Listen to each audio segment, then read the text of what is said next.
ముందుగా మన ఛానల్ని సబ్స్క్రైబ్ చేసుకోండి అండ్ అలాగే పక్కనే ఉన్న గంట సింబల్ మీద కనుక క్లిక్ చేసినట్టయితే మరిన్ని వీడియోస్కి సంబంధించిన నోటిఫికేషన్స్ అనేవి మీకు కనపడతాయి. Hello friends, welcome to Purushottam academy.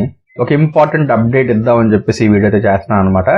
ఏంట్రా అప్డేట్ అంటే, మన సబ్స్క్రైబర్స్ చాలా మంది కింద కమెంట్ సెక్షన్ లో అయితే కమెంట్ చేశారు, సార్ గూగుల్లో చెక్ చేయండి 19th అక్టోబర్ నుండి సెకండ్ కౌన్సిలింగ్ అని చెప్పి మెన్షన్ చేశారని అన్నారు. సో అందుకే నేను గూగుల్లో ఒకసారి జస్ట్ టైప్ చేసి చూసాను అనమాట. చూస్తే ఏదైతే కాలేజ్ దేకు అన్న వెబ్సైట్ ఉందో ఆ వెబ్సైట్ వాళ్ళు ఇక్కడ October 19th అని రాశారండి. ఏదైతే వీళ్ళు ఇక్కడ మెన్షన్ చేశారో దీనికి సంబంధించి ఎటువంటి డేటా కూడా అఫీషియల్ గా ఎక్కడ అవైలబుల్ గా లేదు. ఓన్లీ ఈ ఒక్క వెబ్సైట్ వాళ్ళు తప్ప ఎవ్వరు కూడా October 19th అని అయితే ఎవ్వరు మెన్షన్ చేయలేదు. సో క్లియర్ కట్ గా ఇక్కడ మీకు చూపిస్తున్నాను చూడండి.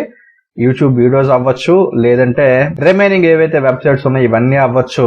సో ఎక్కడ కూడా దాని గురించి మెన్షన్ చేసి అయితే లేదు. ఓన్లీ ఈ పర్టికులర్ వెబ్సైట్ వాళ్ళు మెన్షన్ చేశారు. అండ్ కొంతమంది అఫ్ కోర్స్ రూమర్స్ అయితే స్ప్రెడ్ చేస్తున్నారు October 19th అని, బట్ దానికి కూడా ఎటువంటి బేసిస్ కూడా మన దగ్గర లేదనమాట. మీరే ఆలోచించండి, మినిస్టర్ మీటింగ్ పెట్టి ఒక పెద్ద ప్రెస్ మీట్ పెట్టి అందరినీ పిలిచి న్యూస్ పేపర్స్ అన్నిట్లో వేసి October 17th అని డేట్ ఆలే అనౌన్స్ చేశారు. అదే మనకి జరగలేదు. అలాంటిది అసలు దీనికి బేసిస్ ఏంటో కూడా క్లారిటీ లేదు. October 19th అని అయితే ఇక్కడ ముందు కాబట్టి October 19 అని అంటున్నారు. అఫ్ కోర్స్ ఒకవేళ నిజంగా October 19 స్టార్ట్ అయితే well and good, but October 19 start అవడానికి కూడా స్కోప్ అయితే లేదు. ఎందుకు లేదు అంటే, ఇంకా మనకి స్టిల్ ఈ అఫీషియల్ వెబ్సైట్ ఏదైతే ఉందో ఇందులో ఎన్సీసీ మెరిట్ లిస్ట్ కానీ స్పోర్ట్స్ మెరిట్ లిస్ట్ కానీ దీని మీద అసలు క్లారిటీయే ఇవ్వలేదు. మరి ఆ మెరిట్ లిస్ట్ రిలీజ్ చేయకుండా మనకి సెకండ్ కౌన్సిలింగ్ ఎలా స్టార్ట్ చేస్తారు?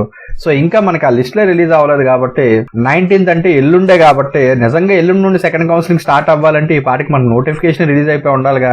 మన నోటిఫికేషన్ రిలీజ్ అవ్వలేదంటే డెఫినెట్ గా ఏదైతే 19th ఇలా మెన్షన్ చేశారో మోస్ట్ ప్రాబబ్లీ అది కూడా కరెక్ట్ కాదు అని నేను అనుకుంటున్నాను. సో దీని మీద మీ ఒపీనియన్ ఏదైతే ఉందో కింద కామెంట్ సెక్షన్ లో కామెంట్ చేయండి. ఓకేనా friends, thanks for watching this video.